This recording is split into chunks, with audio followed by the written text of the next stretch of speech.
Sinabi ni Secretary Chua, through that lawyer, I think Attorney Agnes, I don't know if I remember the name correctly right now, na yes, she can visit subject to the guidelines of the detention center.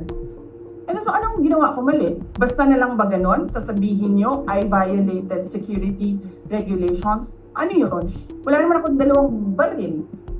Nung sinabi sa akin na hindi ako pwede pumasok, nag-antay ako. Alam mo, binibigyan ko pa ng pasensya yan si Taas ba yan? Kanina eh. Ngayon hindi na. Nagsinungaling pa siya.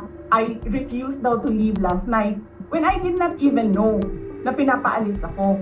Ang sinabi lang sa akin, papatayin ang kuryente. Which I said, okay lang. Kasi may flashlight naman ako. Hindi ko naman kailangan ng kuryente.